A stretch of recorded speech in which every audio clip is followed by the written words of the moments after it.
Okay, everybody, let's hope that this one works better. This is Dear Mama Sal, and welcome to Friday evening, where we take a moment just to smile at ourselves just a little. Uh, First of all, Merry Christmas to everybody. Let's get a bit more of the tree in there. And you will notice that I've put this beautiful star that says hope inside it, inside. So I wish you all a wonderful Christmas, and I hope that you have a wonderful new year. We will still be doing a broadcast on Sunday, just so that you know that. For those of you who are not regulars, we do three broadcasts. Hi, as well. We do three broadcasts a week: two on a Friday, one at lunchtime, noon lunchtime Pacific Standard Time, and then one like this one at 7 o'clock in the evening on a Friday, and then on Sundays we do our soul broadcast. We call it Soul Sundays, where we just calm everything down, ready for the week.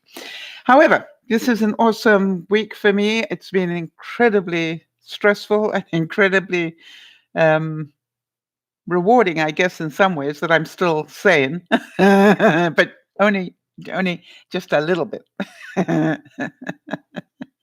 Hi there, Jody. I feel like I'm sort of about this much away from total insanity. Do any of you relate to that, where you've been overloaded to that degree?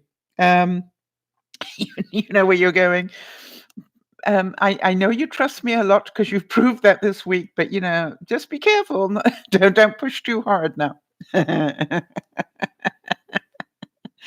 We were talking at lunchtime today. Our lunchtime broadcast is our skills broadcast. We try and learn a bit on that broadcast. And we were discussing imperfection today. And we were talking about, really the whole reason that we actually get together and enjoy each other is because we know that we are imperfect and we are prepared to talk about it. And, that was what we learned in the quotes that I had today, which was, if you can talk about your imperfections, you are well on your way to emotional intelligence. That's really, the important thing to understand is that when you can be vulnerable enough to admit that you're not perfect, which in my case is pretty darn obvious, it means that you're pretty healthy in emotionally. And so I've had lots of reason to smile about myself today, and I wonder, or this week, and I wonder about you guys. I had the major task of the week was, let me think about this. I had something. On Monday I had to go to the bank and make sure that I had got the money I needed to do this deal on the house. Tuesday I had to do the inspection of the house with a qualified inspector to go through it. And then Wednesday I had to go and be vetted by the park.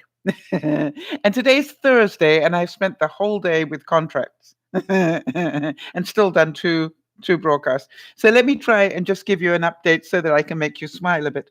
So I go off to the bank on Monday, and it was quite interesting because I've already sort of done my due diligence, and I know that I've got enough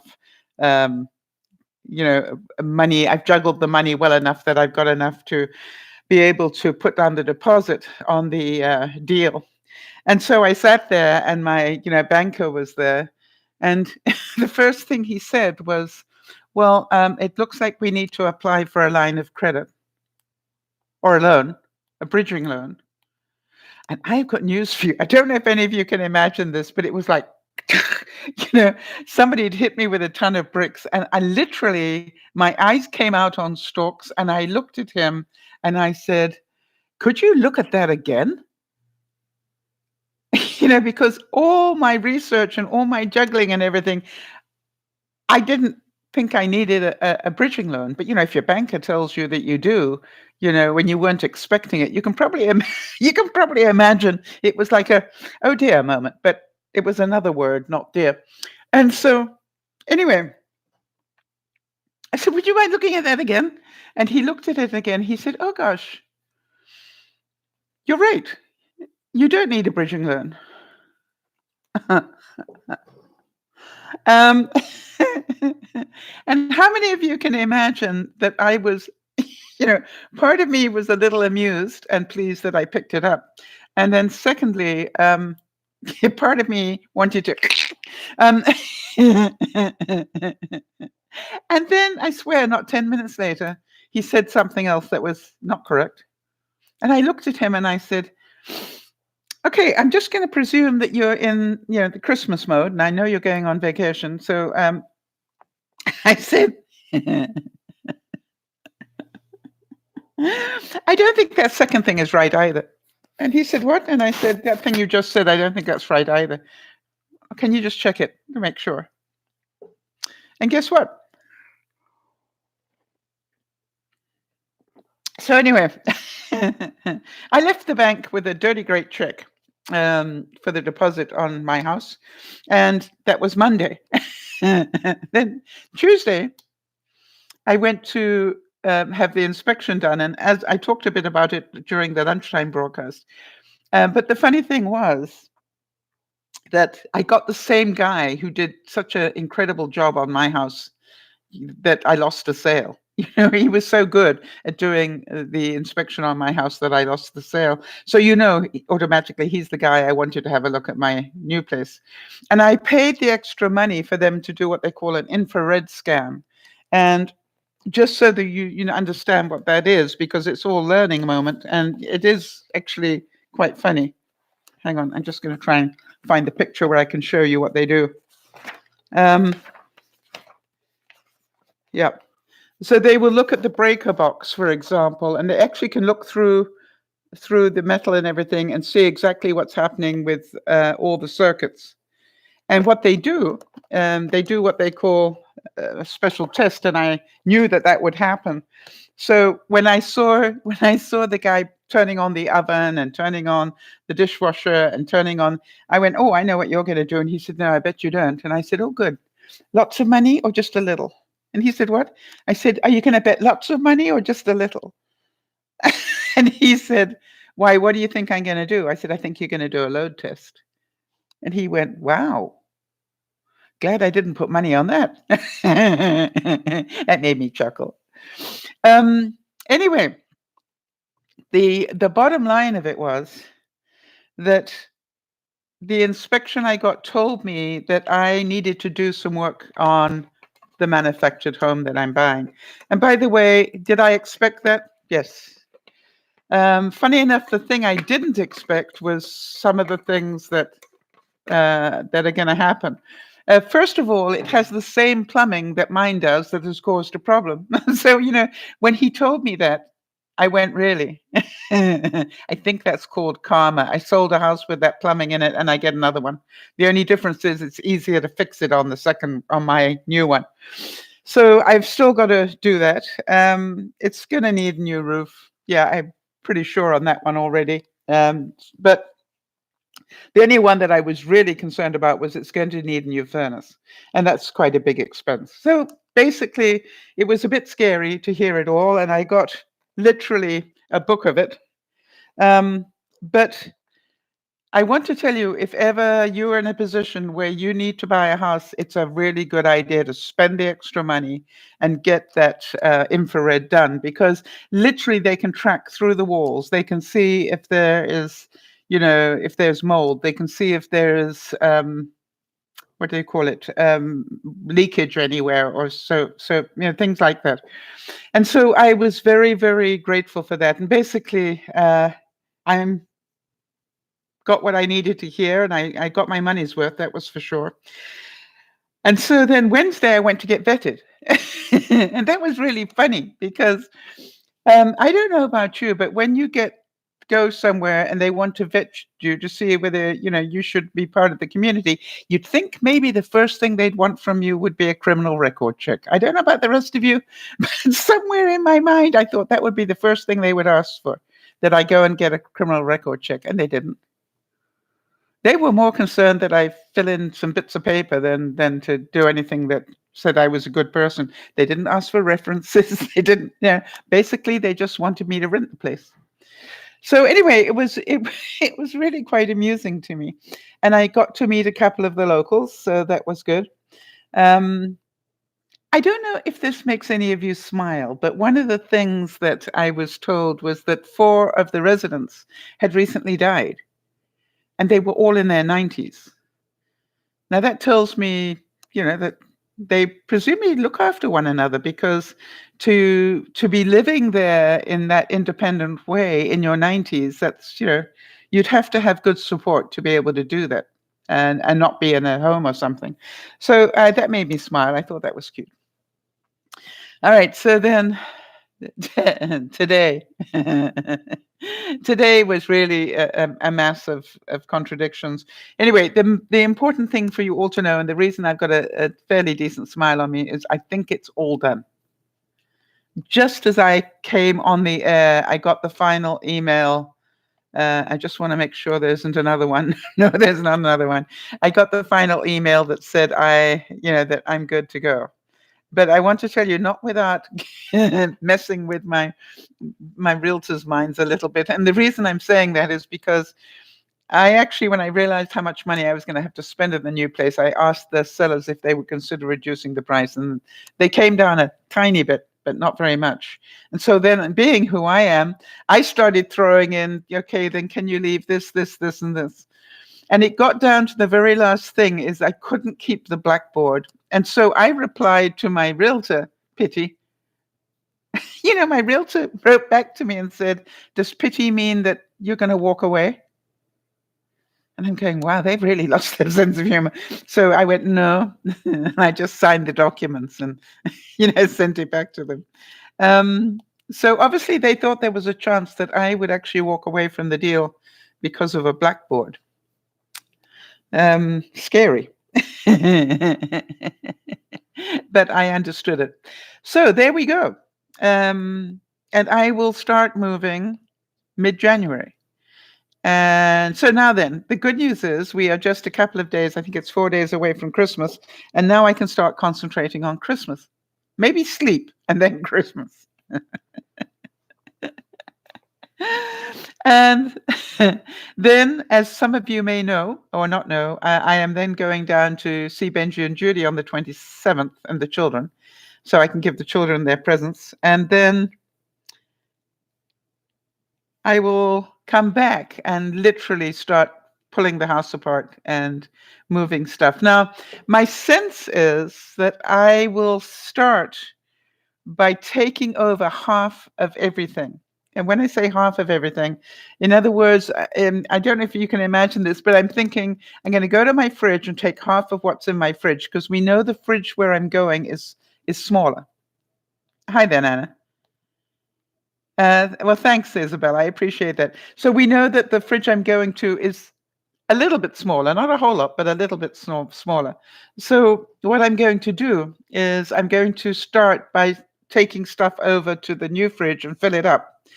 And then I'll know what to throw away. Whatever's left goes in the garbage.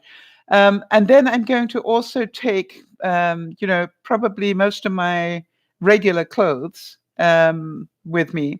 And I've got two different moving companies coming, the one that Nana kindly referred to me and another one.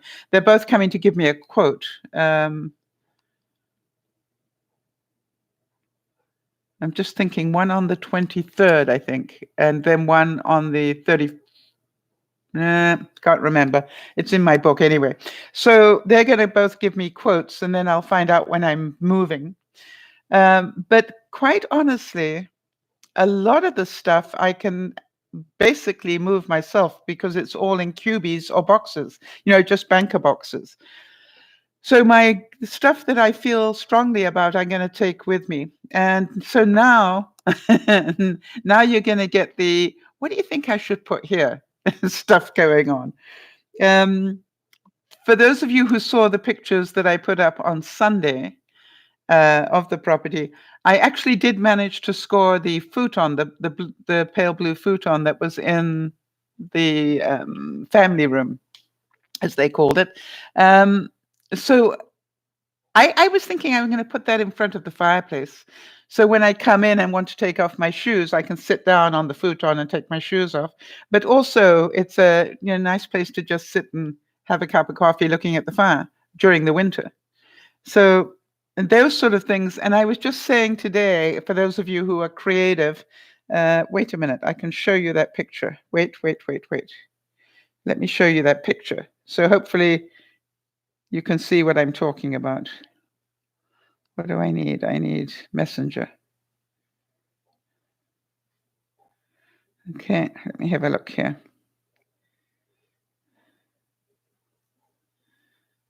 Wait a minute, we can do this. Okay. So this is the picture when you walk in. And what I'm thinking is to put the futon right here in front of the fireplace. So you come in the front door, which is here, and then you can sit down and take your shoes off right here. But also, have a coffee table here, and so you can sit down and have a cup of coffee if you want to, in front of the warm fire. So what I was saying today, and some of you who've seen pictures of my house before I packed it all away, I've got those beautiful brass jugs that are antique from my house back in England, and they're probably over 100 years old. And I was thinking about putting them either side of the fireplace. You are happy and annoyed at the same time. Okay, Nana. And then I was thinking. I was thinking of maybe putting the horse brasses up near the fireplace here, and then other bits of brass that I have, so this is sort of all in that way. Yeah, well, you just did, Nana, so go right ahead. So what I'm thinking is over the course of the next few months. Hi there, Charlotte. Good to see you. So remember that the topic tonight is smile. So we will continue to hopefully find things to smile about.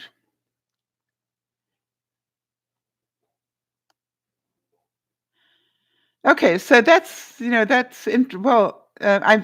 I know how much you love having the kids for Christmas. So you're saying that they're coming down and you've already paid for the posting of all the gifts. Well, they're still going to get the gifts. So yeah, it happens, Nana. I can imagine how frustrating that is. Just if you can, just get over it and have Christmas without presents, because the presents are on the way. You'll get them when you get home. It's just.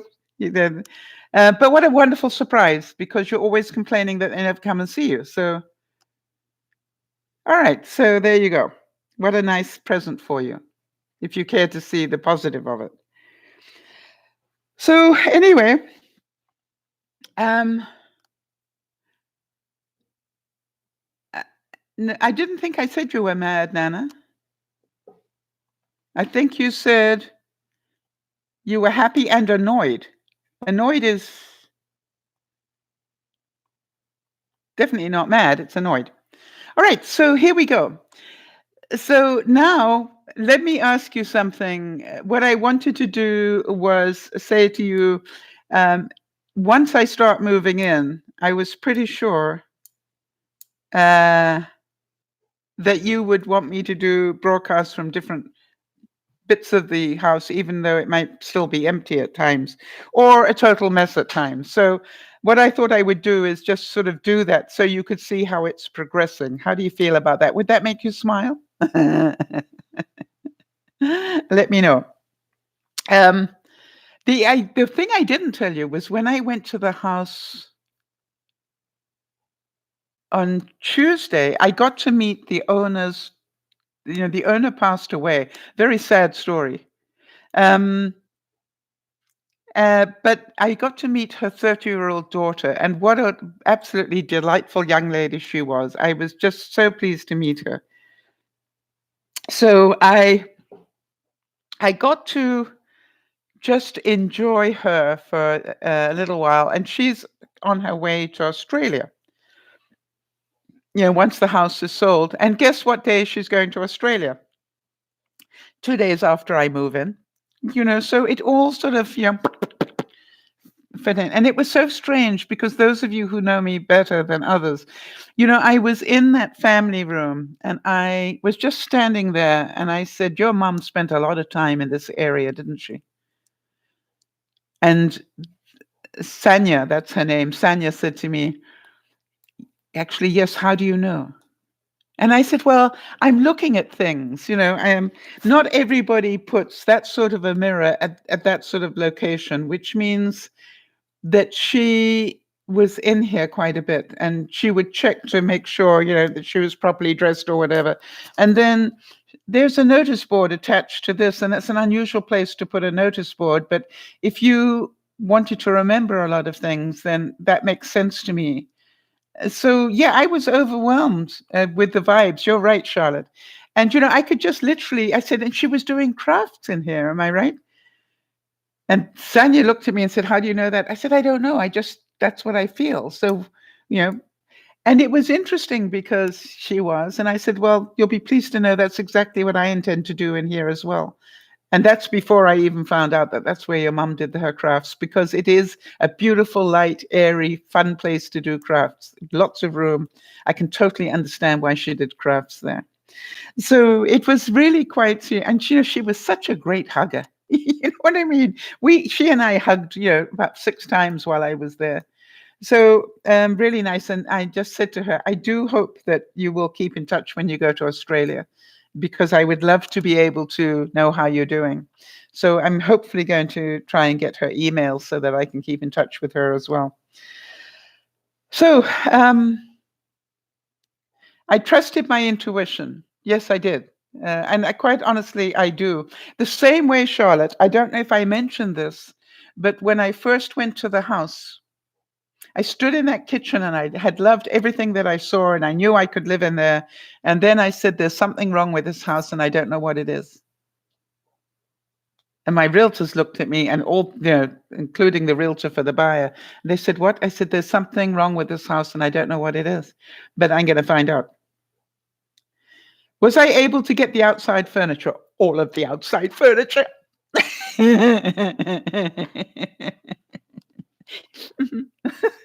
Got all the outside furniture, the futon, all the big mirrors. In need of another picture. They had, when you walk in the door, they had a really cute keychain place, where you could put your keys if you did that, which I don't, but never mind. And then they also had, a really nice plaque that said family or something attached to the wall. I think anything that's attached to the wall has to stay anyway, but and then a big mirror. And I really like that mirror, so I'm getting that as well. Did I find out anything about what was wrong? Yes, I did. Quite a bit. But, quite honestly, Charlotte, if you're going to buy an older mobile home, which I have done, even if it's been upgraded to a certain extent, you're going to find the things they didn't upgrade. But the good news, Charlotte, let's forget the bad news. That's just going to cost me money. But the good news is, the good news is that, what was I going to say?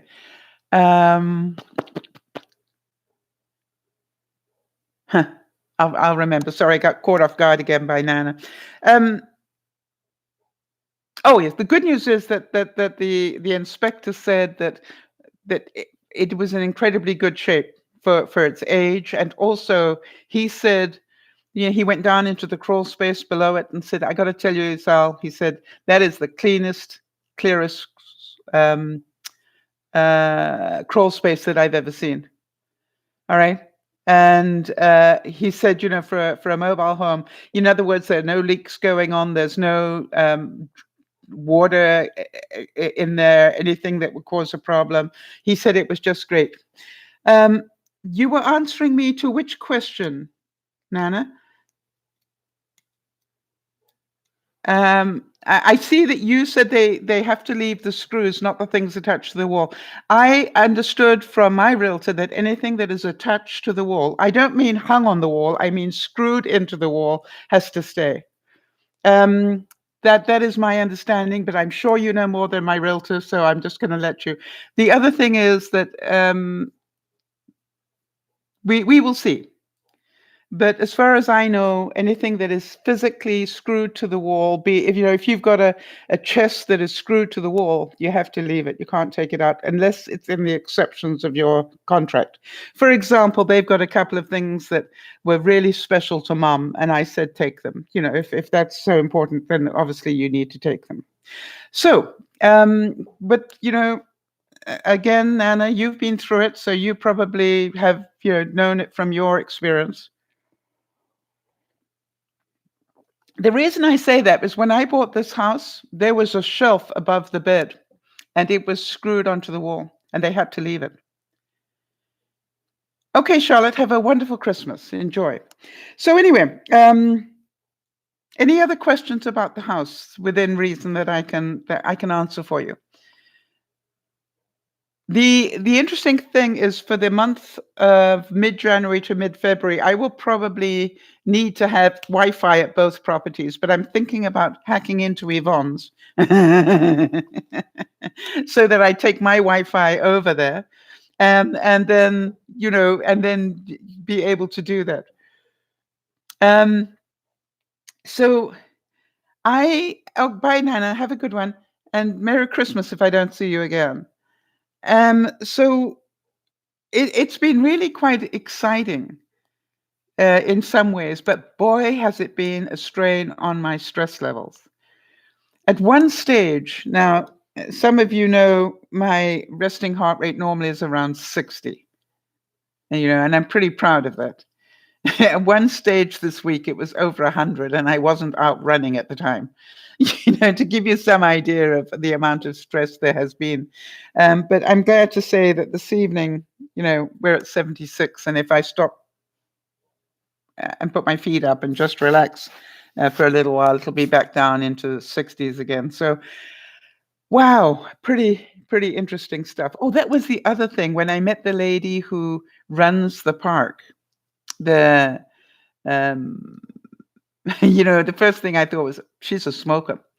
And I realized to my horror that, I haven't been around people that smoke for a long time. And that is a fear of mine. As some of you can probably imagine, it was like, what do I do if I get amongst people that, are heavy smokers again? What will happen to me? Will I also end up smoking? I hope not. And I'm pretty sure that if I've managed to get this far without smoking through all this stress, then I'm probably not going to. Right. What else? Any other questions on this one? I definitely said, buying a house and trying to move on your own is not for the faint of heart. Selling a house and buying it. You've got to have a pretty good stress control to be able to do it.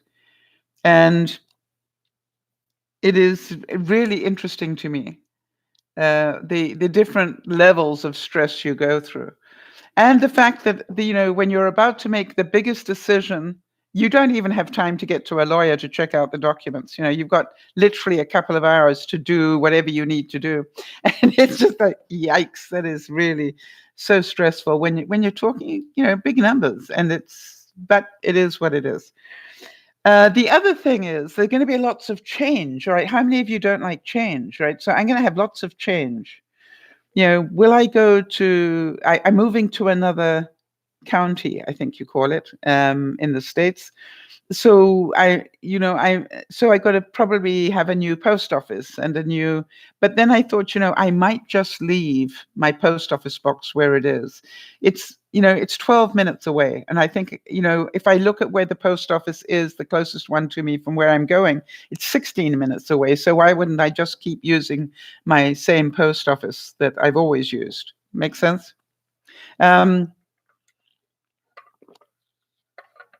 So there we go. Let the insanity begin. But first, Christmas. Are you all ready for Christmas? Or are you like me, which is like, wow, did life get in my way this Christmas? I'm actually not. I think 1 or 2 solid days would do it, and that's all I've got left. So, there's going to be an awful lot of very quick wrapping going on in this house. I found some quotes today from, the broadcast at lunchtime was about, not being perfect. And I thought I'd find some fun ones. And Salvador Dali, the artist, said, "Have no fear of perfection. You'll never reach it." I was thinking, have no fear of being able to cope with the move, because you're not going to be able to. And, that's why I'm really glad that I gave myself that flex month in between. All right. So I can literally, it doesn't all have to happen by a particular day. How many of you can see that that is a smart thing for me? All right. And you want to talk about coinky dinkies? I don't believe in coincidences, but, literally, I move in January the something 12th, I think. And I actually take full possession. I will own it on February the 13th, I think. Now, this might be the 13th and that might be the 12th, but those are the 2 dates. But so I rent for this amount of time before I own here. Okay. Does that make sense? So I've got a whole month of being able to run back and forwards every day if I want to, with bits and pieces that I care about that I don't want the movers touching. But it does mean that I need to insure my stuff in both properties for that month. It also means that I need, water, electricity, and everything else to be there for the month. So actually, that'll automatically be there because I'm renting, and therefore the owners have to pay for that. So that's good. We can do that.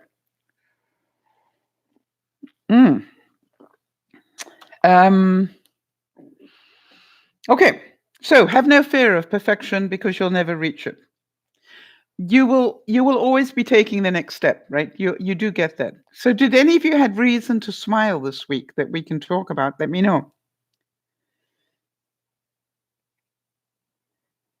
Josh Billings said if a man should happen to reach perfection in this world, he would have to die immediately to enjoy himself.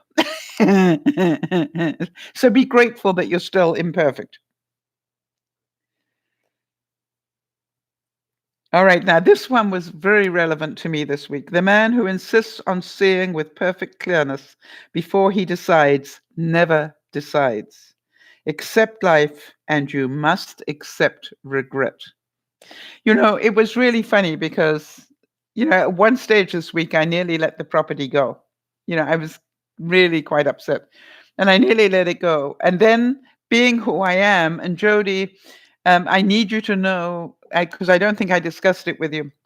At the time when I was getting really frustrated with the negotiation, I took a couple of hours and I went and rechecked the price of all the properties around there and the ones that, had been a little bit upgraded and everything else. And I went to check what they looked like, what the upgrades were like, were they 50,000 less or 100,000 less, and I was looking to see, was there a better deal? And I didn't find it. And that's why I decided at that last moment, I would just go ahead regardless of the pricing. Oh, good, Erin. Good to see you. Okay, so that quote was perfect for you. The man who insists on seeing perfect clearness before he decides never decides. Yeah, you see, Erin, it's so easy, isn't it, that we want everything to make sense. I've been doing a lot of praying this week, Erin. I've been going, okay, God. I don't know if any of you relate to this, but I was literally going, okay, I'm way out of my depth now. I thought I had all my ducks in a row, but right now the ducks are appearing to fly all over the place a little bit. And, one of the things I learned about being a speaker, it's okay to have butterflies, but you need the butterflies to fly in formation. So I was literally going, God, could you help me get these ducks to line up in a row? Because at the moment, there doesn't seem to be, a lot of synergy going on here. And the people I was buying from were not moving very much, and as much as I thought they should. That's my control thing, and I was getting frustrated, and it was horrible. But in the end, I just went, Sal, and then I got. If you want to laugh, I really wanted to tell you that they got to a point where for $5,000 they were prepared to lose the deal. Now, how many of you think that's funny, right? That literally it was down to, I actually wanted another $5,000 taken off the price, and they wouldn't do it. They stuck. And I was getting frustrated, going, seriously, you're going to let me walk away from this for the sake of $5,000? And then I went, wait a minute. Are you prepared to walk away for the sake of $5,000? And, eventually I just went, I got to spend the money. This is insane. But I did go and do a quick check to make sure I was making as best decision as I could. Joseph Addison said, it is only imperfection that complains of what is imperfect. The more perfect we are, the more gentle and quiet we become towards the defects of others. So you understand that there I was busy, saying, really, they're not going to drop that another 5,000. That's insane. And then I realized, wait a minute, maybe I need to turn that around. Maybe I'm the one that's insane to having this much drama over, $5,000. But $5,000 is a lot of money. And so again, I kept reminding myself, think sadly, not badly. There was a little time there, people, I don't mind admitting that I was thinking pretty badly. And then I went, no, I need to think sadly, not badly. Henry Ward Beecher said, I don't like these cold, precise, perfect people. In order not to speak wrong, never speak at all. And in order to never do wrong, never do anything. Right? So we have to take a risk. And there was a wonderful quote from this morning that said one of the things about authenticity is you don't have to pretend to be somebody else. The trick is to be who you are and find people who like you for that. We all fall into the trap that we try to be, different people from who we are. And then, people get confused because we can only keep that up for so long. You see that a lot, I think, with YouTubers. They put on this act to do YouTube, but some of them can't keep it up for that long. And I don't know if you know any of those people, but that's why it's really important if you're going to do something like YouTube, be who you are. And that way you won't have to change. And that I would recommend in anything in life, right? Whether it's in relationships or whatever, it takes great courage to say, yeah, well, I'm sorry. That's I know you're looking for perfection, but that you got me instead. So you need to decide whether you love me or whether you're still looking for perfection, because I'm pretty damn close, but I come with some bells and whistles. And even some baggage. Yeah.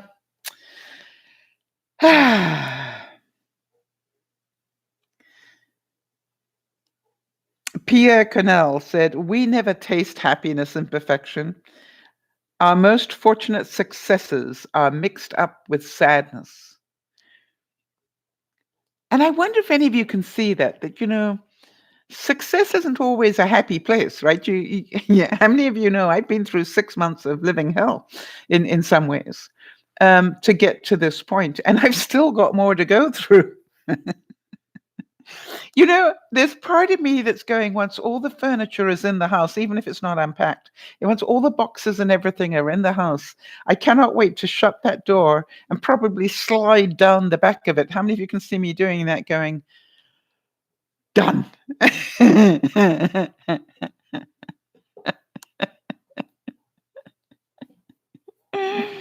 I'm actually looking forward to that moment. Not that I am done. And it's so funny how little things mean a lot when you move. One of the things I noticed was when I left there this week, it was nighttime, and I noticed that the stairs going down from the front door level going down are not well lit at all. And I can see that being a problem. So the very first thing I did was to order, funny enough, I ordered some closet LEDs, the strips, 2 of them. So I can stick those against the stairs. And you're probably saying, but it's outside, Sal. And I'm going, yes, but the outside is covered. Right. I've got that 29-foot deck, remember? So I've just got some LEDs, and I will put one up and see whether it actually lights, because I'll put it out sort of between the two and see if it lights sufficiently, in which case I'll put the other one at the other end of where the stairs go down in case I need to go to the garbage at night. And they are motion sensor ones, so that when you go near them, they will turn on, and then when there's no more movement, they turn themselves off. It is said that one should aim at perfection in everything, though in most things it is unattainable. However, those who aim at it and persevere will come much nearer to it than those whose laziness and despondency make them give up as unattainable. Yeah, I think that is true. I said today that all this stuff of buying and selling houses is not for the faint of heart, right? You need to have a pretty good constitution to be able to go through this. But the thing is, you don't get the reward of it either unless you do. All right. So that's really important. All right. And how about this for a great quote? The important work of moving the world forward does not wait to be done by a perfect man. George Eliot said that. It's not about perfect. It's like, can you make a difference? How many of you watch every year Anderson Cooper when he does that incredible program on heroes, local heroes? And I wonder if any of you watch that. I mean, I make a point of watching that because it reminds me just how much one person can do. And they can do it without money. I love hearing the stories about somebody was a really successful whatever, and they just gave up everything and went to go and do something that fed their soul. I don't know about you guys, but I love those stories, Or that one lady, I can't remember what she did, but she literally went to Nepal or somewhere on vacation and never went home. She saw a need when she was in Nepal, and she stayed and did her best to fix the need. And it's just like to me it warms my soul to listen to those stories.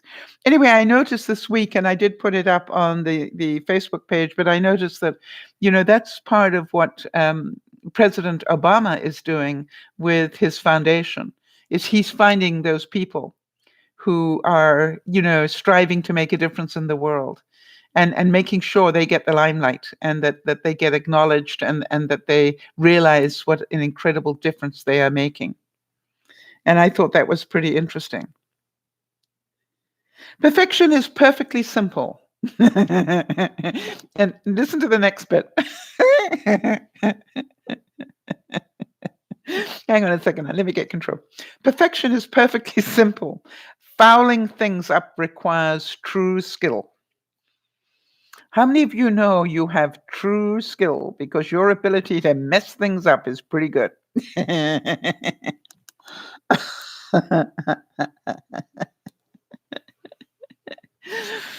Jody, you like the previous quote. I like that one. It's like, boy, can I mess things up when I don't. I got to meet a couple of the locals, and they were telling me that they have a coffee club that meets every Monday, Wednesday, and Friday at 10 o'clock. Now, you guys know me. I don't get up until 10. So I will have to make a bit of an effort, and get up a couple of times just to make the coffee club, because, I do need to start meeting people. It's going to be really important. I might not like them, but I need to meet them. And, after I tasted the coffee, I'm going, And they got a really good system. You pay 50 cents for the first cup, and you can fill it up as many times as you like in the hour. Hi there, Nyasha.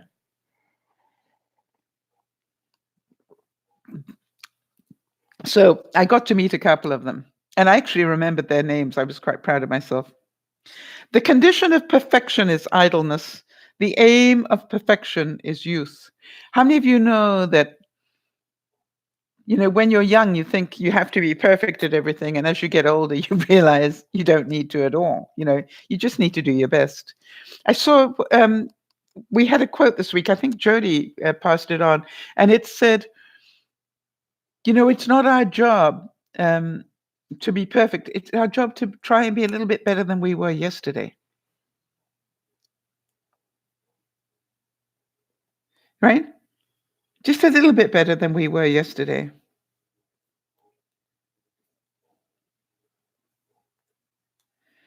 And it was said that the more perfect a thing is, the more susceptible to good and bad treatment it is. All right? So we become, I don't know if any of you found that, but as you grow your emotional intelligence, you still get triggered by things, as I did yesterday, and you still get triggered by things, and that's what I was talking about at lunchtime, how I got really triggered this week. But, your recovery time is so much faster, and which is the exciting part. You can sort of get triggered, but you can get back, on the track pretty quickly after it. Now, here's a quote for all of you who are creative. It is said that an artist who aims at perfection in everything achieves it in nothing. I don't know if any of you watch some of the artists on YouTube, but you can see them and then they're busy painting, and at a certain point you go, that is beautiful just as it is. And then they carry on, and you're going, no, stop.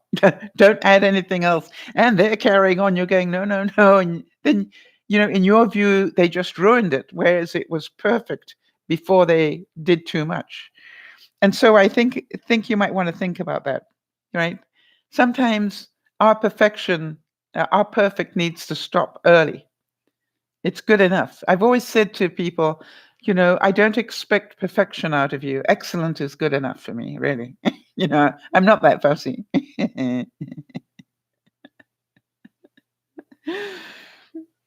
Now, this is a wonderful quote if you happen to know the culture in both America and in England. It says, American women expect to find in their husbands a perfection that an English woman only hopes to find in their butler. For those of you who watch Downton Abbey, right? The butler, whatever his name was, was the perfect person, right? He did things pretty much perfectly. Everybody else around him just, did the best they could. All right, now how about this one for a fun fact? A factoid. Everything is perfect in the universe, even your desire to improve upon it. I like that.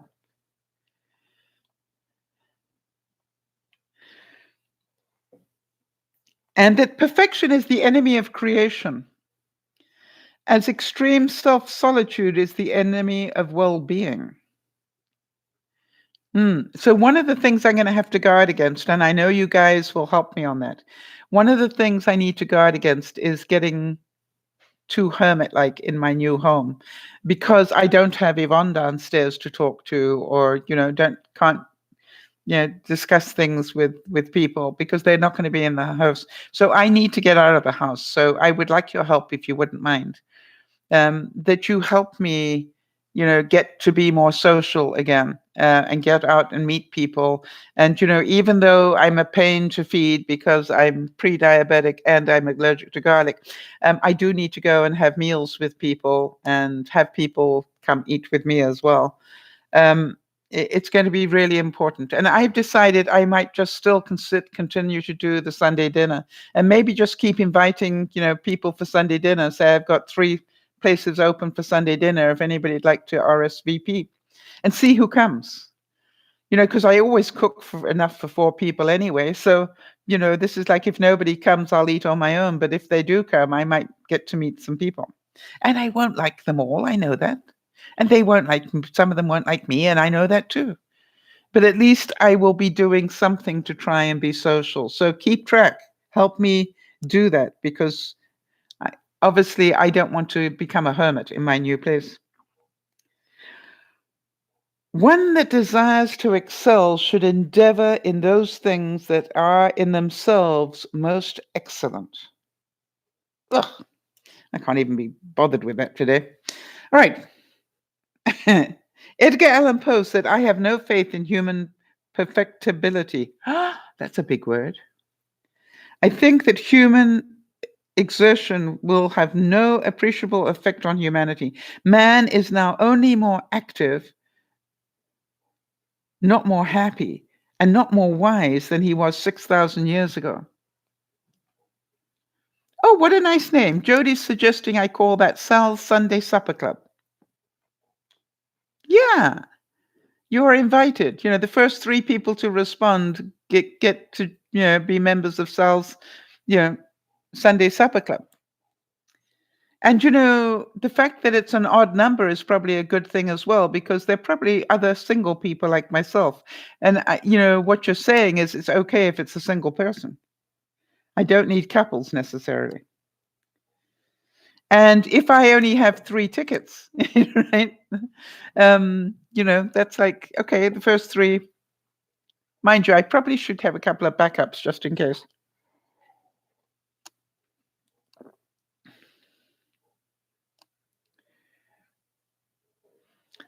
So, but you can understand that it's important. Now, the other thing is this, I like to play Scrabble, so maybe there'll be people who play Scrabble there.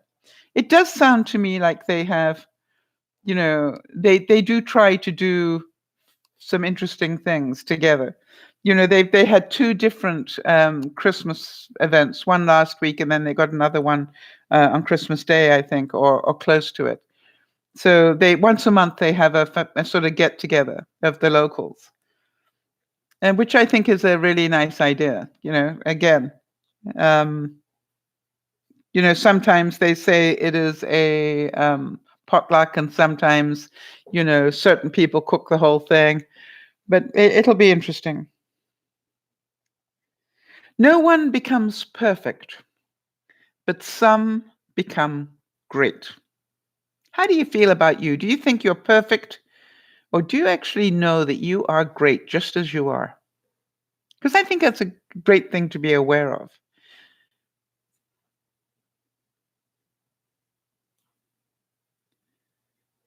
And by the way, it is said that it is no crime not to be perfect. And the reason I know that is the most booked speech of all that I used to give as a professional speaker was the speech, "You don't have to be perfect." It was the only thing I was good at. And, I gave that speech in different ways to so many different groups and Fortune 500 companies and everything else. And what I do throughout the speech, depending on what group of people I had, was I would show them how really being perfect was definitely not the way to go, and how many things in my life had gone wrong for me, but it turned out to be that it had gone right.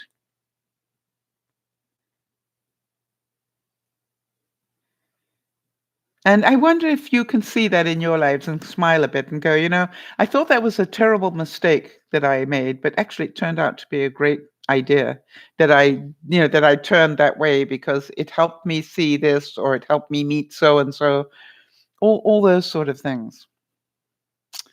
So, is there a risk in life? Yes, huge risk.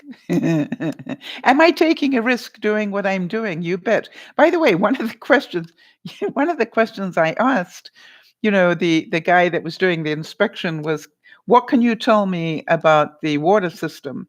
Because the place where I'm going is not on municipal water. It is on an artesian well, one that goes down to the water level and then brings the water up. And with global warming, it would just be Sal's luck, that it runs out of water, right? But he was saying to me, not only is the water table there extremely good, and he reminded me I do live in British Columbia where it rains a lot. We're not talking Southern California. And then he said to me, the other thing that you need to know is the whole of this area is actually built on gravel. And he said, so any water that goes into the system is already filtered. in different ways, because of the gravel base that it has. So he said, you've probably got some of the cleanest water in the area. The other thing is, I heard that the place actually tests the water every month and sends a report to the local health authority. Every month it has to be done, where they test the quality of the water and have to report it to the local health authority. That made me feel good. That made me smile a bit.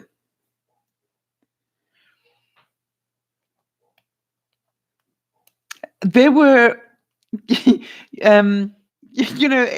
inspector got to know me quite well, as you can imagine, between selling my house and buying this one. And it was so cute because one of the things was there is a little staircase that goes outside the laundry room. And apparently it's got a piece of carpet on it. And he said to me, Sal, it's not a good idea to have a carpet on a wooden staircase. So he said, do me a big favor. He said, rip the carpet off and put some vinyl over the top of it and get your staple gun out and just staple some vinyl to it. And I looked at him and I said, what makes you think I've got a staple gun? And he said, seriously, Sal, do you have an industrial sized staple gun anywhere in your garage? And I went, yeah.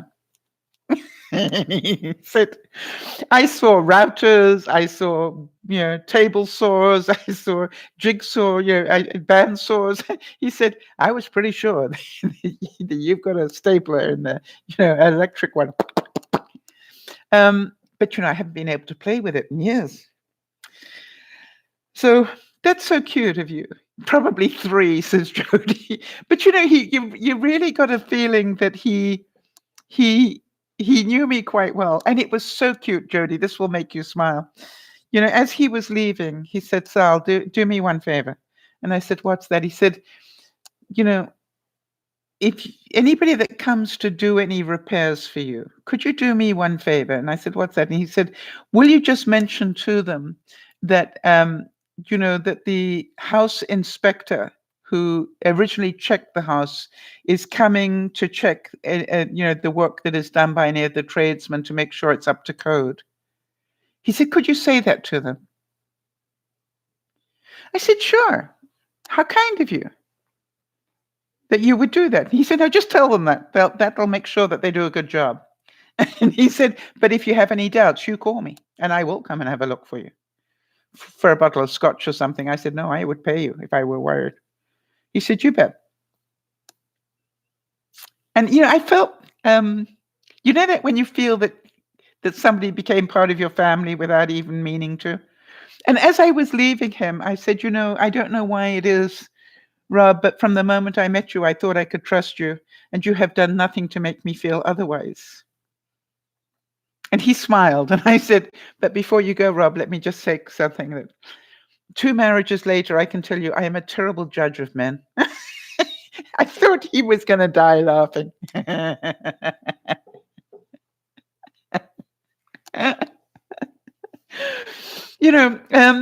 And it's so funny because you know how my mind works. When I came back and I found that one of the things is I'm probably going to need a new roof.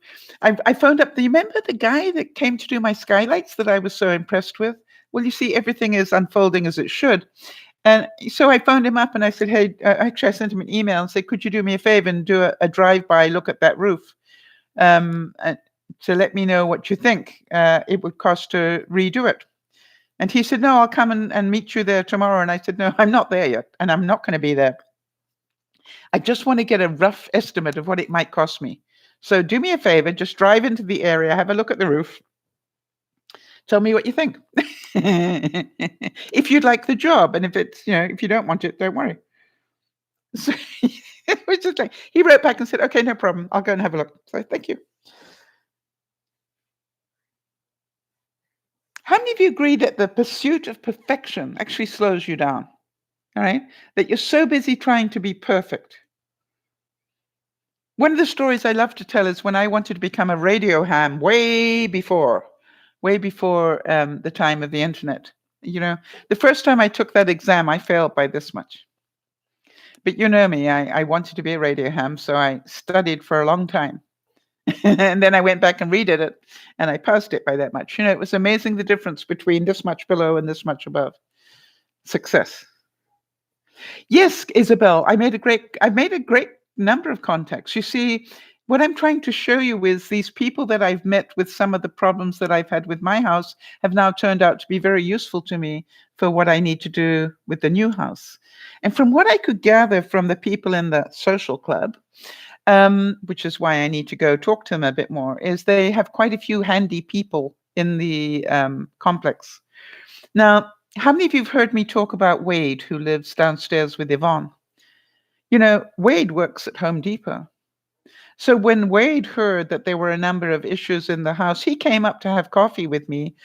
I didn't ask him. He just popped up and said, "We need to talk." And I said, "Okay, what do you need to know?" And he said, "No, no, I need to see a report from your inspector if you'd like to show me." So I said, "Okay." And I handed him the thing. I said, "Yeah, go at it." And after he'd finished coffee, he went away. And about 2 hours later, he sent me an email and he highlighted absolutely everything that was on the important list of that report and told me how much it would cost me. You see, he works at Home Depot, he knows. And he just said to me, "This will actually cost you about this much in all reality." And then Jody, well-known messer in everybody's stuff, because she loves us, Jody starts talking to me about rebates. And I'm going, I had already found that if I put in a new system, heating system, in a house that is more efficient, which it will be, that I get, a rebate on it. And then Jody said to me, "You might want to check everything else as well." Because, at my age, gray hair, going into an older home that isn't properly insulated or whatever, I can get all sorts of rebates to do the things I need to do. How many of you going, "That's fun"? So yes, it's going to cost me some money, but maybe not as much as I think, right? And the other thing is, sure, the roof might need redoing, but does it have to be redone this year? Maybe it could last another 5 years.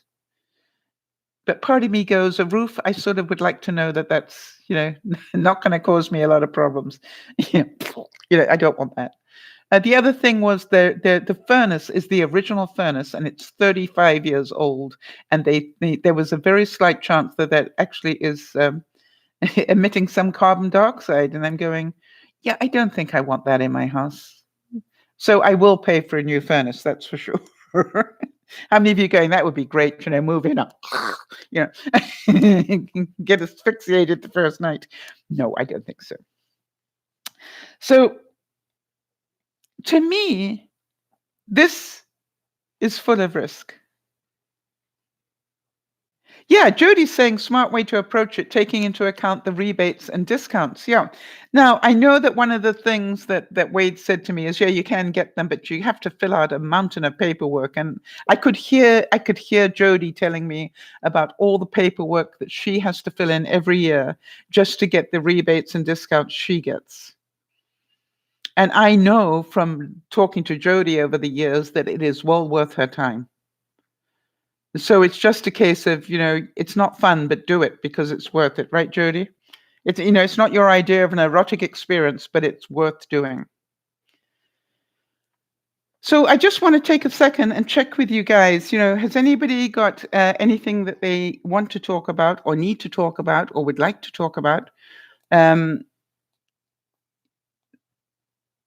Because I am happy to do that. We definitely need some thoughts and prayers for a few people, and I don't want to mention who, but for any of you who can do a global thought and prayer for the Dear Mama Sal viewers, I'd appreciate it. Jody's saying it's absolutely worth the time that she takes to fill in all those forms.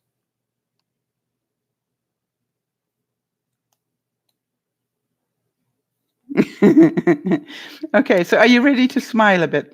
By the way, if you've got anything you want to talk about, just start typing it up now. In the meantime, I'm going to give some signs that might make you smile a bit. Unattended children will be given an espresso coffee and a free puppy. How many of you can see? Oh, how many of you can see that one going down?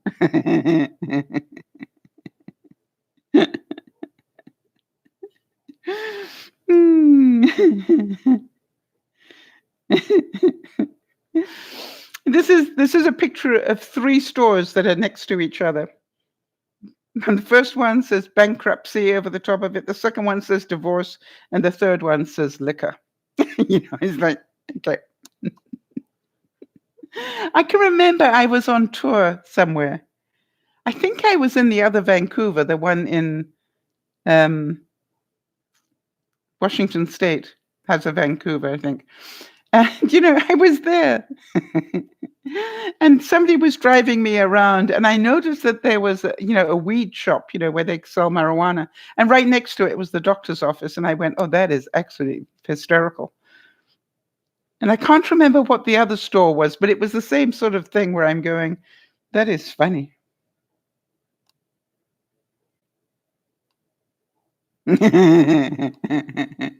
This was outside a Baptist church.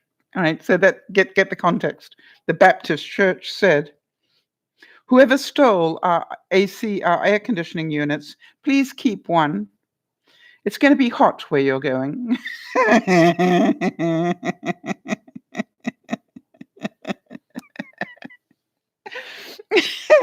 don't know why that amused me so much.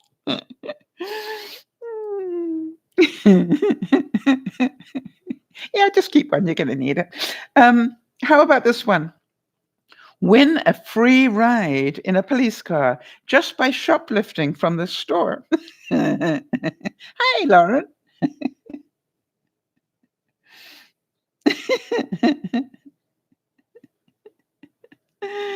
Oh, Lordy. Okay. Okay, to the person who stole my son's pumpkin, thank you for the life lesson. This will help teach him that sometimes people are mean for no reason, and you have to just brush it off. Because my son is 2 years old and can't read this sign, I will add, and you are an asshole.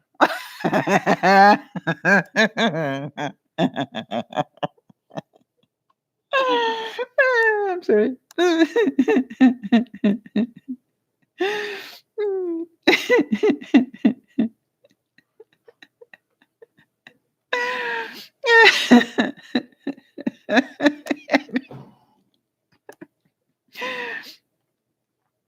Oh, Lord.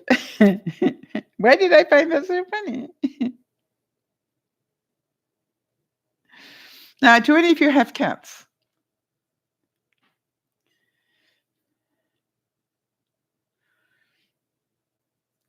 Because, what is it about cats that want to knock things off shelves and things? I've never quite understood that. Maybe that's why I'm a dog person. But this one actually was a notice warning people, please do not leave unattended drinks. There's a picture of the cat, knocking it over.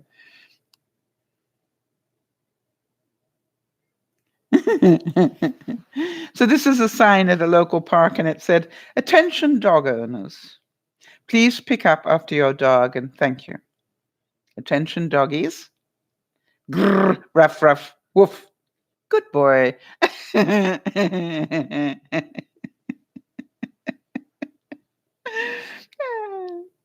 amused me.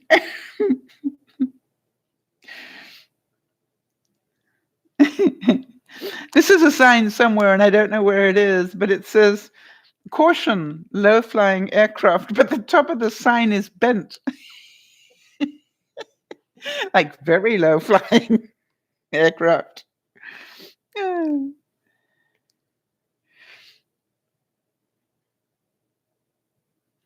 Okay, so there's a company called Top Gear that makes clothing, and it said, these T-shirts were tested on animals. They didn't fit. I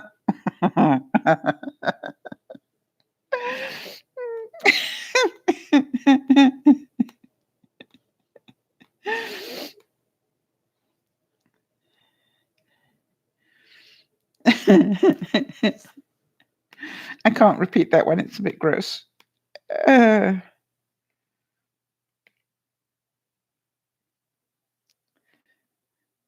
Right, this is a sign for selling a house. And it's actually got on top of the for sale sign, it's got quiet neighbors across the street. Guess what? It's a cemetery.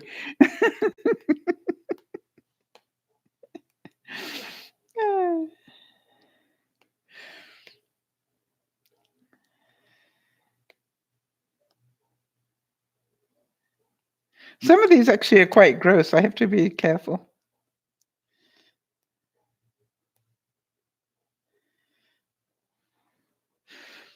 This one says, please do not flush your nappies, sanitary towels, paper towels, gum, old phones, unpaid bills, junk mail, your ex's sweater, hopes, dreams, or your goldfish down this toilet.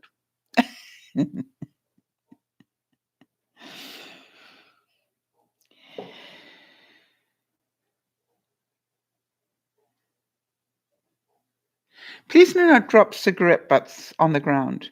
The fish come out at night to smoke them, and we're getting tired of trying to teach them how to quit.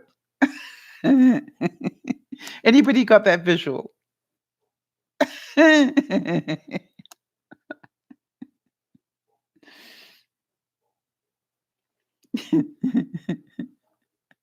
this one said, for sale, parachute.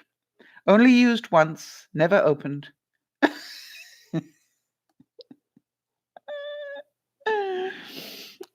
Slightly damaged, I would think.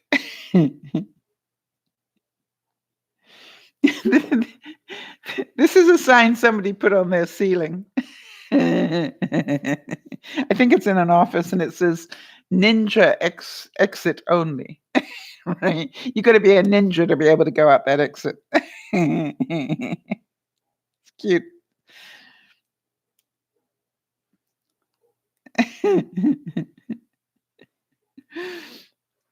All right. So, sometimes they put the name of the bus driver on some buses, and this one said the name, your shuttle bus driver is hung.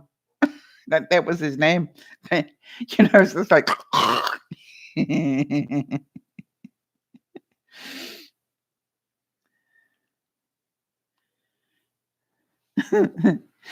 And there's a sign that says keep out.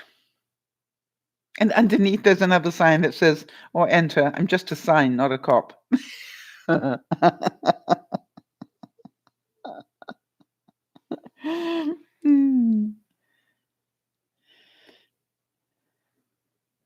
right, so this is a sign there. If you only look at it quickly, it reads naked waitresses flirt with you. Okay.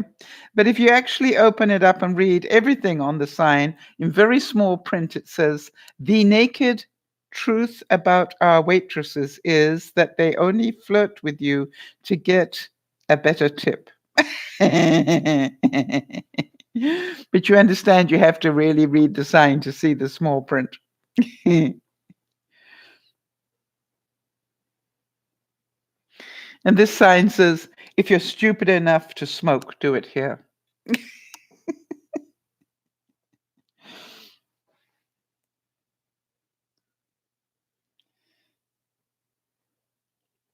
All right, so this one says, this is from the First Reformed Church of Boonton. And where the heck is Boonton, Jody? I've never heard of Boonton. Boonton. Boonton. Anybody know? Ever heard of it? Anyway, it says, stop, drop, and roll won't work in hell. How many of you got that visual? Boonton. Never heard of it.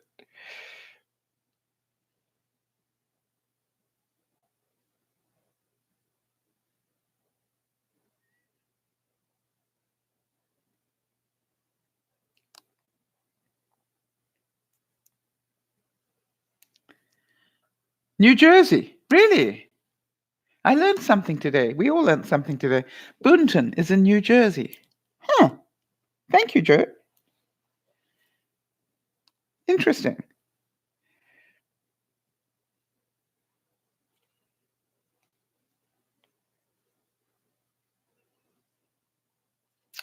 Ah.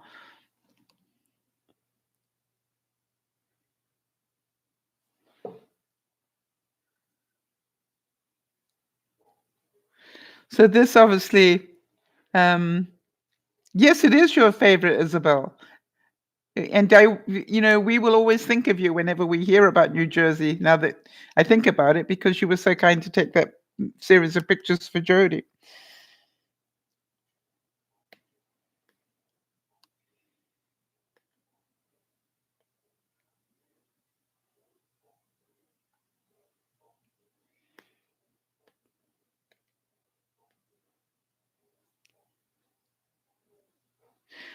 So this is another tag inside a shirt. Population 8,354. 53, 52. Not a big place, Bunton, apparently. All right, this is a tag inside a bit of clothing as well. Some of them are actually quite funny. 100% cotton, machine wash cold. It's never so hot that you have to take off your shirt. Don't be that guy.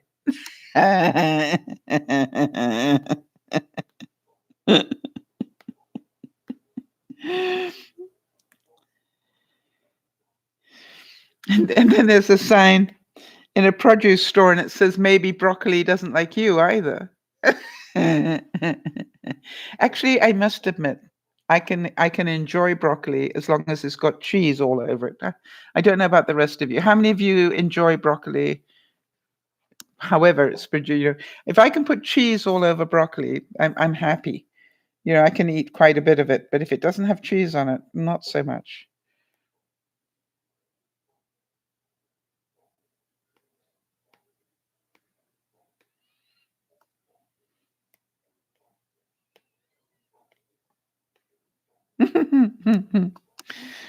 There's a sign here.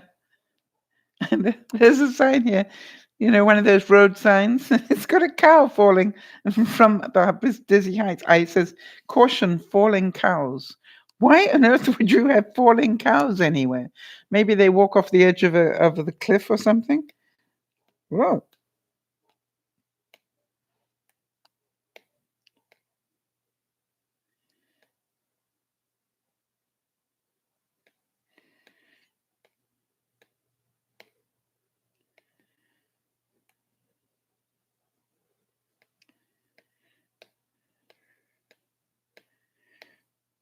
Okay, let me see what I can find here. It's amazing how many of these are actually quite rude.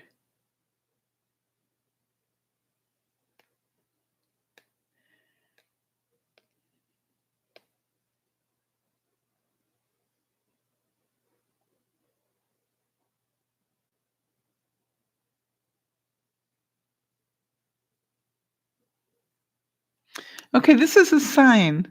This is a sign outside a photography shop, and it says, "Shoot the kids, hang the family, frame the wife." Nice double play on words, right? When I first read it, I'm going, what sort of place puts those? And then I saw it's a photography shop. So you understand, shoot with the camera, the kids, hang a picture on the wall of the family, and frame the wife. Clever. Wish I thought of it.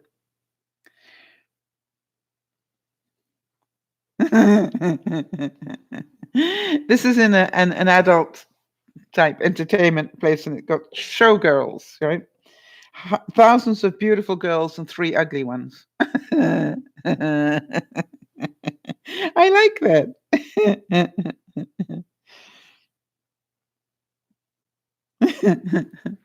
Now, this is somebody who is pretty creative. They went to one of those bins where you put in, your clothes and shoes, and with the word, it's just better seen than talked about, I think. Okay, hang on. So it's a bin, and on this bin, it has clothes and shoes. Okay, so that's what you're allowed to put in the bin. But somebody came along and went.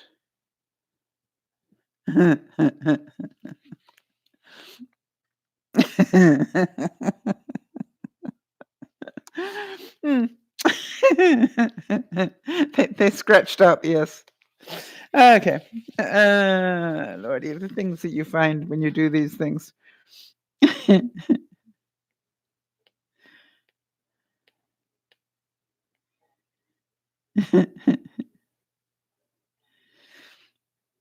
All right, so this is outside a restaurant. It says eats. And underneath, the name of the restaurant's called Jessica's Family.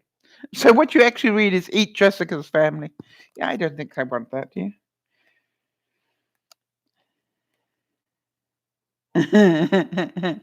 There's an airport that actually has a place where you can say goodbye to your loved one, and it says the kiss and goodbye area. All right, that's what it is, and it says no kisses longer than 3 minutes. Uh, well, we do know one thing: anybody that kisses for more than 3 minutes, they're not married yet. All right, so now then.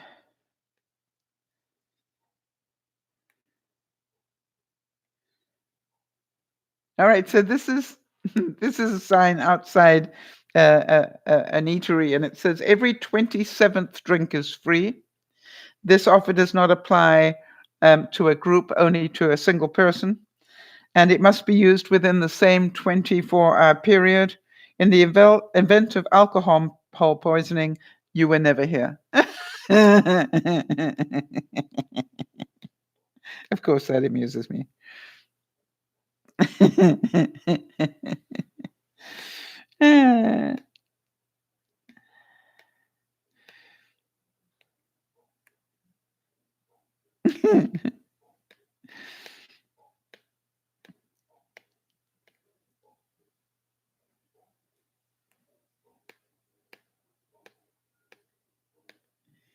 Hang on, we've got more, I think. This is on the underground.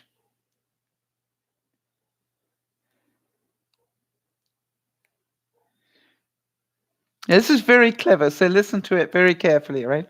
Day tripper looking for the Beatles pedestrian crossing, ?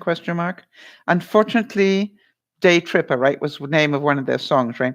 Unfortunately, you're at the wrong Abbey Road. However, we can work it out and help you get back to the correct location. Take the DLR one stop to the West Ham and change to Jubilee Line train to the St. John's Wood station. Passengers need a ticket to ride. I think it's clever. For anybody who loved the Beatles songs, you got all of those, I'm sure.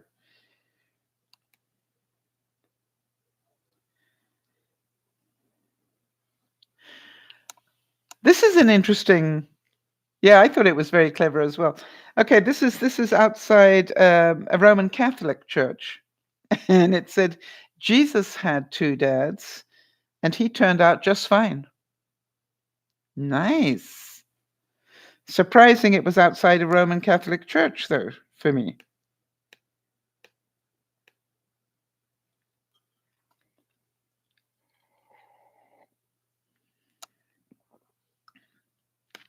I give all credit to them. I love it.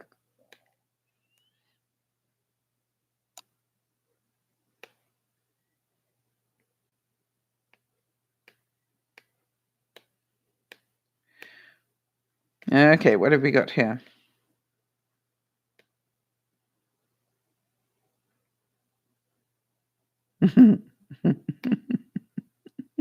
This is an ad, and you got to be honest. Would you react to this? It's an ad for a meat department in a store, and it says, "What will $5 buy?" And the guy's going shh like this, and he goes, "Shh, come to the meat department and let me show you."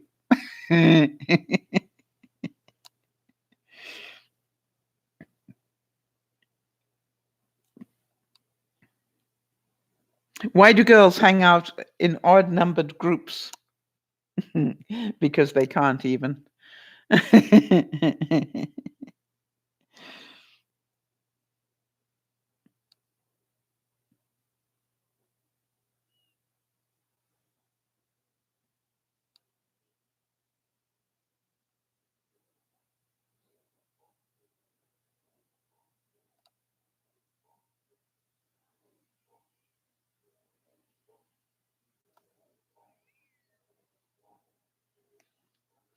So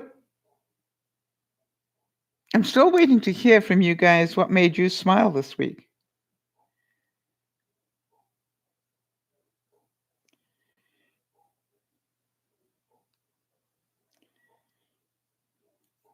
All right, so this is I've just. Oh, he's loving them. Okay, that's good. Well, I've got some did you know facts. Are you ready for? And they're all about toilets in different countries. Anybody interested in those? Did you know that in Cuba you need to bring your own toilet paper? It'd be good to know that before you visit one of their public toilets. While in,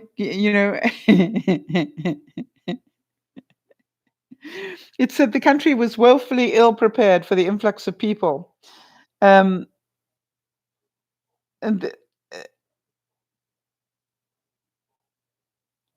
so you got to you got to think about that. When you visit a foreign country, make sure you know what they do. In France, if you thought France would allow for anything in their beautiful country to not be breathtakingly beautiful, then you're very wrong. 19th century photographer Charles Marvell documented street life in Paris during the 1860s and 70s, which meant actually capturing the architectural beauty of the prison outdoor bathrooms. They're actually called pissoirs, which is, interesting. At the peak of the outdoor bathrooms, there were over 1,200 of them in Paris, but that number has dwindled down to one on the Boulevard Arago. Yeah, have you ever? I don't know if anybody's ever been to one. I have, and it's just amazing. I mean, I have, been to an outdoor public bathroom where literally, you can see people's feet. It's just like like a stall in the middle of nowhere. And you can. Yeah, never mind. Okay. All right. So some of you. You actually need to go on a course to learn how to use a Japanese toilet.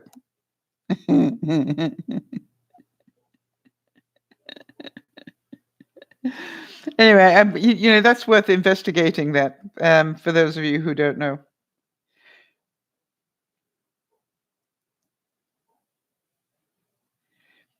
Do you know in Mexico you're not meant to flush the paper? Did you know that? Because their sewer system is not geared to handle that much paper. I can remember in England you had to pay to use a public washroom. And yeah, it's saying here, if you're in Sweden, get ready to pay.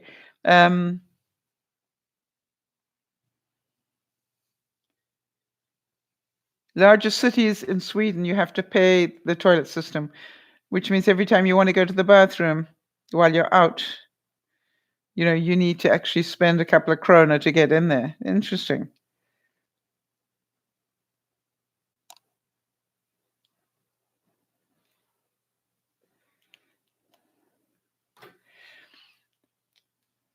Right. So Jody's telling me. All right. So hang on a second. Yasha's saying, not having a great week. Actually, my Christmas is spoiled because, as you know, Friday last I was in hospital with your issues. I found out I can't have too much sugar. Okay. But the good news is that you are still alive to tell the story. So Nyasha, I was sorry to hear that you were back in hospital, but hopefully they have given you some way around your problem. Or is it just a case of you're going to have to go in every so often and have them help? I'm not sure how to talk about that without actually talking about what it is. Let me know. If you can, even if you need to do it privately, I'd appreciate that. Jody's saying this week I smiled at a very lovely sales associate that helped me place an order online. My main happiness today was the deal of your house that you signed. Okay, it's my house. Yeah, it's funny how I'm pretty sure, Jody, you went through the emotional roller coaster along with me, and maybe Lionel as well. But I keep saying to people, it is what you need to go through to do this. And it all took way longer than anybody expected, but it took what it took, right? And so what I keep reminding myself is I wasn't perfect, neither were my realtors, neither was the seller.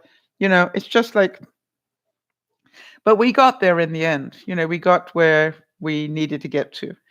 And let the moving begin. But first, Christmas. Um, and so, it just is what it is. That's the way I look at it. So from this point onwards, I'm very, I am tempted to just put down little videos, maybe 5 minutes without the fancy introduction or endings, just of what I'm going through as I go through the stress of this. I might try a couple of them and see if people enjoy them, or I will, get somebody to help me, like Jody, for example, to help me by putting on the rest of it. Or maybe even Lauren, somebody who wants to learn how to do that. It really is interesting how I have lots to share, and I want to share with you in terms of moving.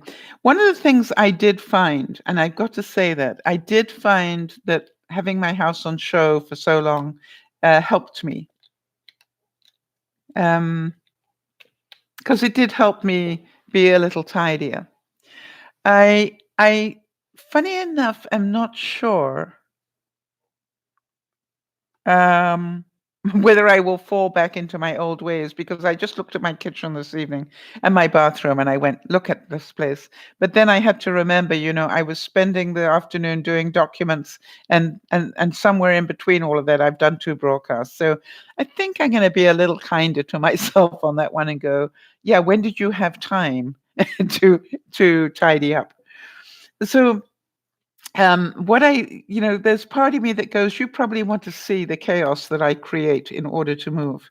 And one of the things that I will be doing is packing up all the stuff that's been on my living room table, the plates, the blue plates and bowls that are here, and the beautiful crystal glass that's been on my table for 6 months. They're all going to get packed away now and be on their way to the new place. Hi, Beth. How you doing, honey? Big hug to you. So, that's going to be, it's going to be interesting. And, to me, I think I'm going to let the movers wrap my glass tabletops. How many of you agree with me? Let the movers wrap it properly so that if they break, I keep thinking about this glass tabletop. Apparently, will cost me over $1,000 to replace if anything happens to it. So I'm going, I think I'm going to let them wrap that up properly, and I'm actually going to let the movers do quite a bit of the stuff. Except for, I'm just going to take some stuff with me every day. And I'm pretty sure that what I will do is I will book the movers.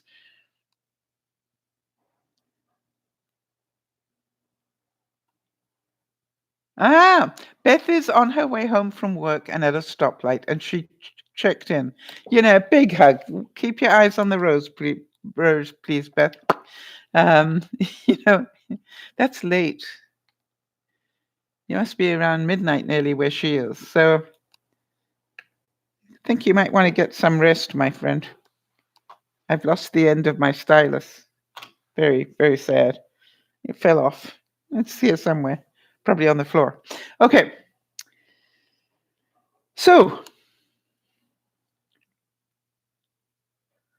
all right. So Niasha's saying, I was hoping it was going to be a thing of the past. You don't mind letting them know. I spoke to my local doctors about it, but unfortunately they don't allow patients to be self-taught in preventing illnesses. Wow. All right. So do you want me to tell people what the issue is for you, Niasha? Let me know yes or no, just so that I can just double check that that's what you're asking me to do. All right, so Isabel is saying, what impressed me is that you made a Christmas tree knowing that there might be a move, that there would be a move. I knew that. I also put some garland over my fireplace. You see that, Isabel? And if I keep turning, I also put garland all the way down my staircase as well. I had to do a little bit, right? Now, obviously, I'm going to go down to Benji and Judy's on the 27th. When I come home from Benji and Judy's, that's coming down and it's going to be packed up, ready to move. I find it interesting. I thought I needed to do it for my own mental health, Isabel. Does that make any sense? You know, I needed to just. Oh, I also put some Christmas decorations on my glass table. You didn't realize that the railing was decorated. Yeah. What I do is I hang a garland from it, right? You're talking the banister on the staircase? Yeah.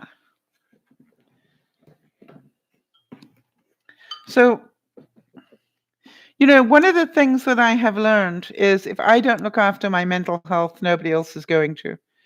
So this, with all due respect, as you know, I did this while they were fixing the skylight in a few weeks ago. So it took me 2 hours to get it, unpack it, put it up, and put the decorations on it. I've never ever timed myself to do it. And by the way, my sister sent me a new ornament. I don't know if you can see it. Okay. Can you see this? I'm so scared to move it because it's actually glass. See the beautiful ornament she sent me? I think it's from Pier 1. So that was very kind of her. I'm turning the end of the branch up so it can't slide off. She also, you know, over the years, she sent me different ones. And funny enough, she happened to notice when I sent a picture of the tree, she happened to notice them. And she sent me this one year, which is also beautiful. Hi, Jonas. Good to see you, honey.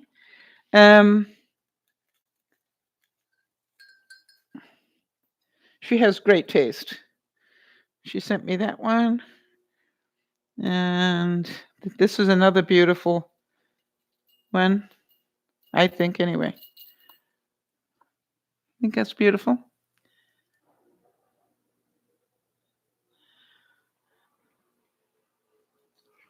I'm so scared of dropping one of these. Anyway, so she sent me a new one. And it, you know, it's amazing how, well, Jonas, we're glad you're here as well. Jonas, my house is bought. I will actually be moving in mid-January and I will own it mid-February. So I'm going in for 1 month to rent it while I move and then. But isn't it amazing how I had, you know, asked to move on that particular day, mid-January, and what the owner was telling me is she is off to Australia 2 days later. You know, she was so happy I wanted to go in early because she was worried about having to empty the house and leave it empty.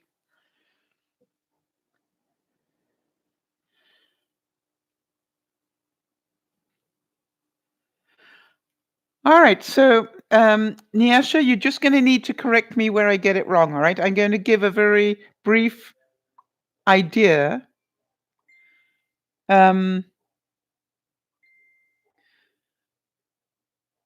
Oh, I've just realized that's Joanna, not Jonas. I'm sorry. Thank you, Jody. Hi, Joanna. Have we met you before? Welcome. Let me know if we have met you before, because, you know, my memory goes. Right, so Nyasha's got a problem where she cannot empty her bladder properly. And what happens is every now and then she actually has to go in and, you know, have them, do they catheterize you, Nyasha? Is that what they do? And you know, what she's saying, what she has told me in the past is, she sort of found ways to try and push some of the urine out. But she's saying here, Is it possible for the doctors in US to provide any tips that they use? Something, I don't think it's something you can have tips on. If you've got a bladder function that is not, the muscles around it are not allowing the tension that needs to happen to remove, to let the urine out, then I don't think that's something you take pills for or you get remedies for. That sounds to me that it's more a technical problem rather than a diet problem, if you like. So, yes, so Lauren is saying you might need to learn to catheterize yourself. Now, I'm not sure that she gets catheterized. And that's what I was asking her, Lauren, but I agree with you. If but what she is saying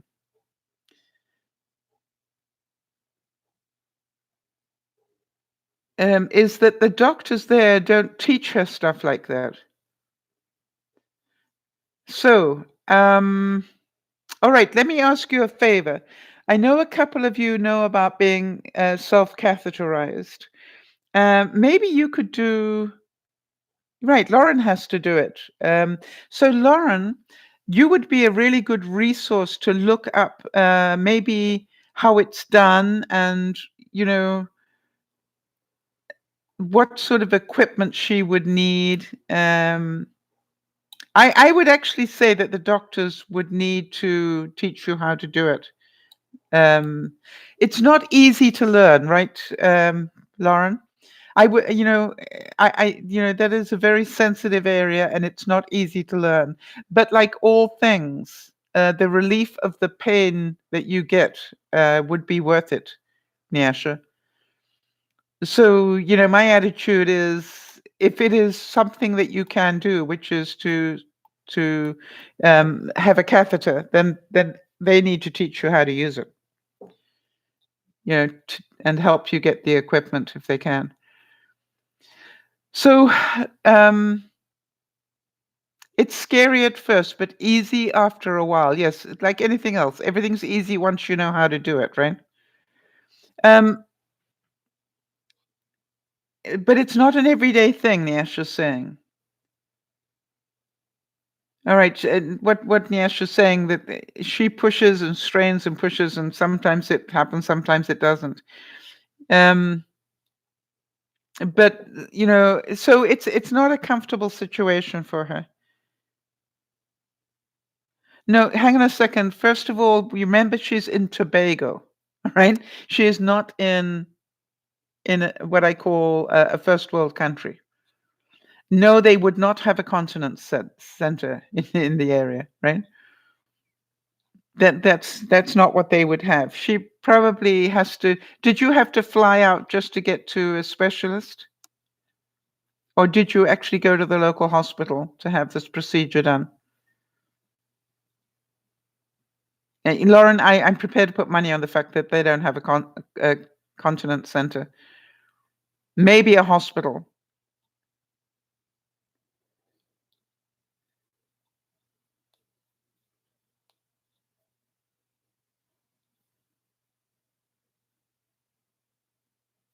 All right. So Beth, thank you for sharing that. All right. I've stayed away from talking about Beth because I wanted to respect her privacy on this, but she has now said. May I repeat it, Beth, or do you want to keep it within the group?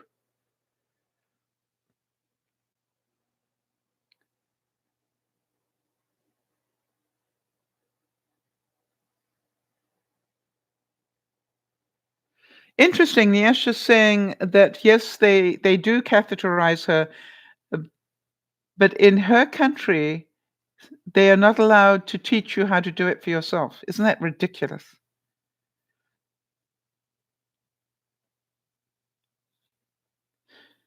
Okay, so Beth's saying it's okay. I can repeat it. All right, everybody. So this is what we've been waiting to hear from Beth. She went for a CAT scan, and she's saying that she has to go for a lung biopsy the second week in January. So that is what they saw, right? That is it the same place that you were having the problem, or is that a separate issue?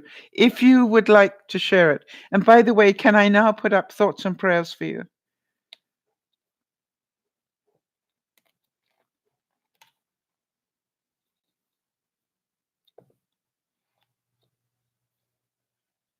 That's what I need to know.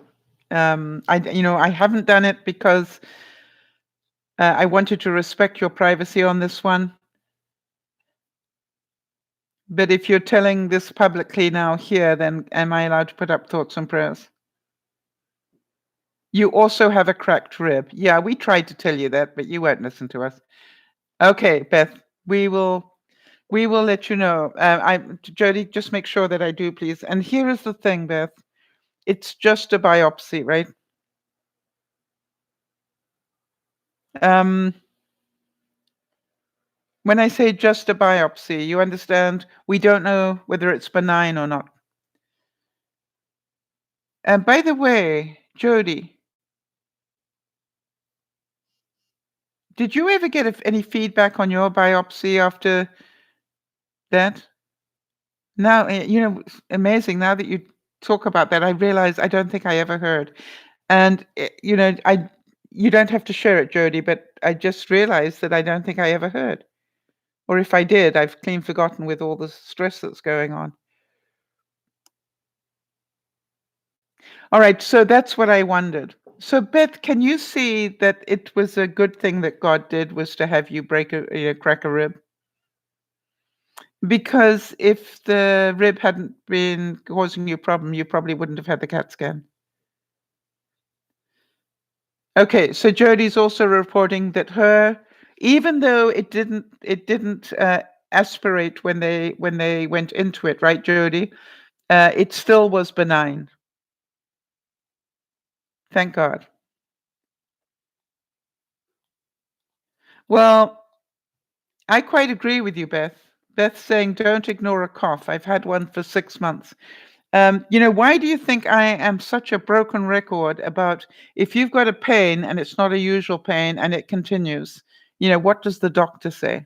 Because, we ignore these things until they're a bigger problem than they need to be, and then our chances of being able to get healed quickly are reduced.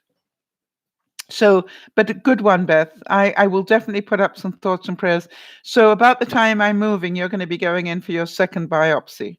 So Jody, I hate to load you with more work, but can you make sure that we follow up with Beth round about the time I'm trying to move? I would really appreciate that. In fact, I tell you what, why don't you remind me to put it into the follow-up system so that I don't forget? Because the chances are I will do the event countdown. Let's put her in there because it is important. All right, so Niesh is saying, I was referred to a specialist in Trinidad, which is not the next island, all right, by the local doctors here in Tobago to a major trauma hospital, which diagnosed me finally. But I can't do anything about it, sadly. Well, you know something, I don't agree with you. There's part of me that goes, in today's age, I'd really try and find a doctor that could teach you how to do it for yourself. I cannot understand why they wouldn't teach you how to do it. That's what I don't understand. Maybe talk to your father and say to him, in North America and in Australia, in England, anywhere else in the world, that is, first world country, if you have a problem like this, you have a catheter, and you learn how to do that yourself.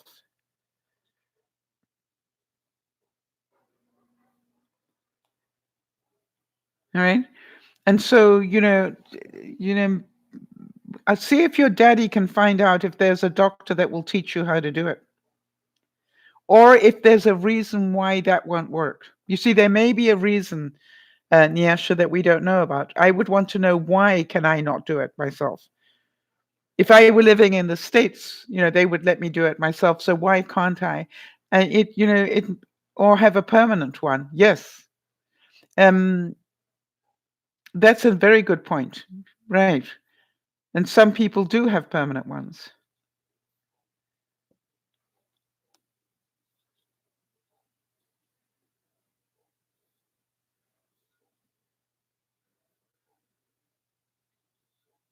Right.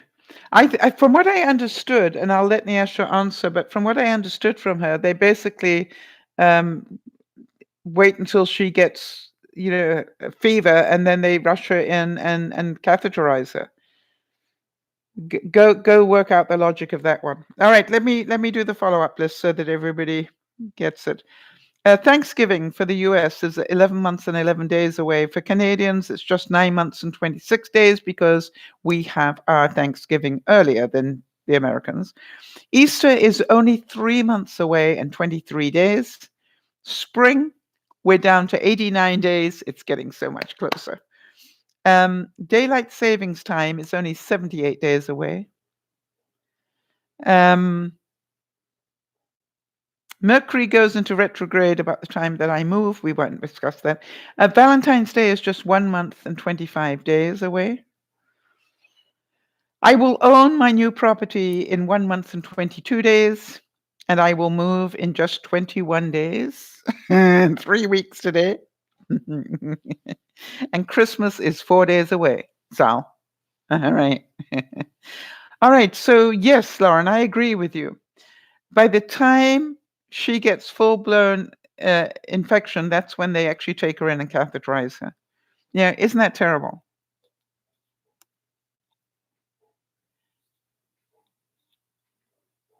All right, you've asked many times, and they all say they can't. They can't teach you. Isn't that amazing? Continue to ask your doctor. All right? Continue to say to them, listen, how sick do I have to get? It doesn't make any sense. From talking to people, Lauren sitting in Tasmania, for goodness sake, she gets to.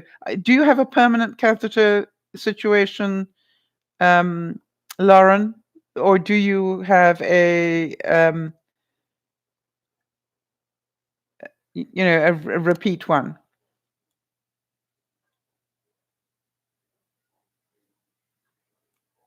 And if anybody else has knowledge of this, I know it's not a fun subject, not a smiley sort of subject, but boy, is it important to Nyasha. All right, so you don't have a permanent one, but you need to use one. All right. And so that is the important thing. So, Nyasha, you are a different person today from the lady that we met a few months ago. So I think you just need to look a doctor in the face and say to him, I'd like to mention I am now, what did you say you are, 32, right? I'm a 32-year-old adult. I want to know why I cannot be taught how to catheterize myself, because every time I wait until I am infected, one day that could kill me just having the infection. So, how about somebody teaches me how to do this so I don't get the infection? And yes, she learned when she was 3 how to do it. Okay, Nyasha, so, you're gonna start getting a bit proactive now. Do you know what I mean by proactive, Nyasha?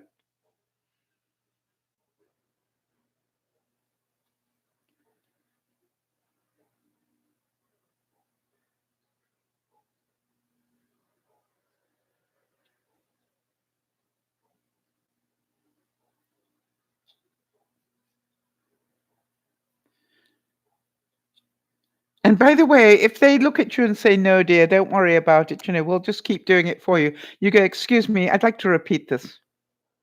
I am a 32-year-old adult. I need to be taught how to do this because waiting until I am infected is not good for my health. I know that. You know that. So how do I get somebody to teach me, or do I have to get somebody, who is not qualified to teach me?" Normally that scares them pretty well.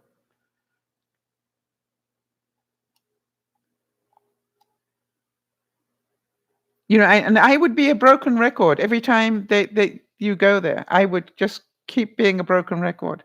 I wonder how the doctor would treat someone in their immediate family with the same issue. Great question. All right. And just say to the doctor, if this were your daughter, if I were your daughter, would you want me to go through this every time? Would you want me to go through this pain, or would you teach me how to do this? You're 34. Okay, excellent. All right. So just literally, think that I'm with you, Nyasha, and just look him and say, I don't want to be rude. And I just want to know, is there a medical reason why I cannot do this myself? Right? I am 34 and I'm an adult, and I have to wait until I'm infected before I can be catheterized. You and I both know that that is insane. Yeah, that's what I would say. So either you tell me, now he might say, well, what if the reason is they don't think you can do it? You know what I mean? For some reason. You go, something, one of my viewers learned how to do it when she was 3. Why? Because she needed to. Way to go, Nyasha. You're not rich, you're poor. Okay, but here's the thing, Nyasha. You may be poor, but you are entitled to not be infected. And I would like to suggest that's, it's really important. All right, Lauren is saying she had to learn how to be catheterized before she went to school. Okay. There are videos on YouTube on how to catheterize. All she needs is a supply source. Well, hello. But I don't think that I think she needs to be taught by medical professionals. That's my view. I would hate to be responsible for her doing it wrong and ending up in a bigger problem. So to me, this is about, this is possible to do. So just don't give up on yourself, Nyasha. All right? Start researching it. Start saying, I don't know, Jody, I don't know what the cost would be to buy the equipment for her. Right, there's got to be the local hospital. Yeah. Okay, so Nyasha, yeah, you can do this. I don't think it's cheap at all, and that's why she needs help locally. All right, because of her financial situation, she does need help locally.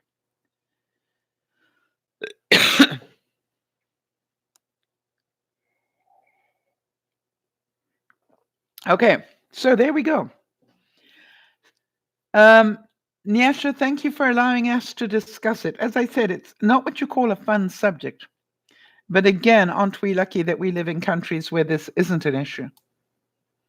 And I sometimes think, Nyasha, that you are here to remind us that not everybody has the luxury that we have. And Nyasha's saying, it seems like they just don't care, Mama Sal. I told the doctor it seems like they don't understand the severity of the issue. He just laughed at me. I just don't know what to do again. Well, is there any way you can find a new doctor?